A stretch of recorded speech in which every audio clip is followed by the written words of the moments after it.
Thank you, Edward. Where were we? Ah, yes. Within the ocean were shallow areas where sunlight could reach deep enough to promote the growth of coral reefs. Part of the floor of the ocean sank, making it too dark for the coral to grow.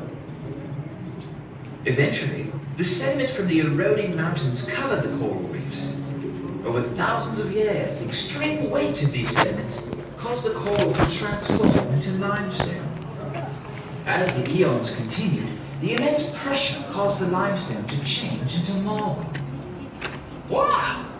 Isn't it amazing that just weight over a long period of time can make one thing change into another thing? Also, did you know that marble is used to make cement? Why? The very coral that was in the ocean millions of years ago can now be a part of your local swimming pool. Oh, that's not swimming. The molten interior of the Earth was releasing great amounts of molten rock, or magma, through the ocean floor and up into the marble sediments. In this process, called contact metamorphism, cracks and fissures were created, allowing the ocean water to circulate around and cool the magma. Everywhere the water circulated, it picked up and deposited minerals. This constant mixing caused the creation and concentration of even more minerals. How thing? It was kind of like a big washing machine, a swishing and a swashing everything around until minerals were all over the place. Across this entire area, over a very long time, the land was lifted by great geologic pressure, causing cracks in the Earth's surface. These cracks became faults, the sides of which would rub together, causing further changes in the Earth's crust. Some of the parts of the crust went up, and others went down. It is the repetition of this process over thousands of years that form the mountains and valleys that we know of today. These are the most prominent geologic features of the Inland Empire: the Haruka Mountains, the San Gabriel Mountains, and the San Bernardino Mountains.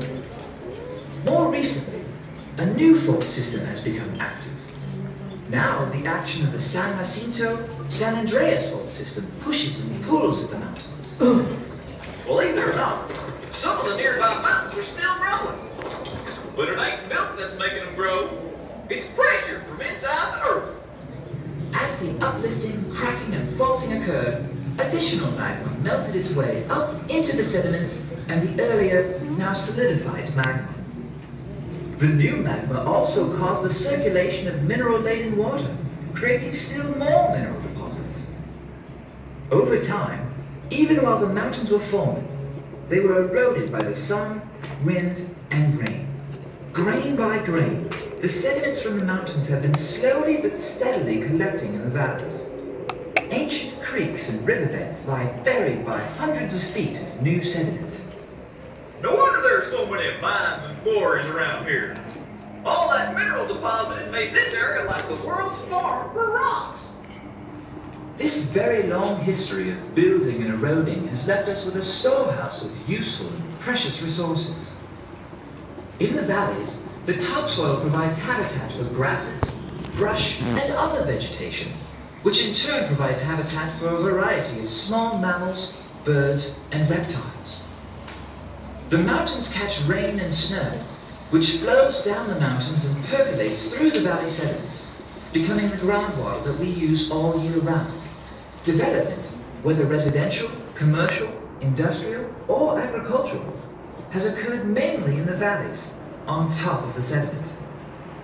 Now things are starting to look a little more familiar. But there's more to this story. Wait, I think I can see my house from here. Hey, no! You're not real. Below the topsoil are other resources. Gravel and cobbles are used in construction for drainage, landscaping, and concrete.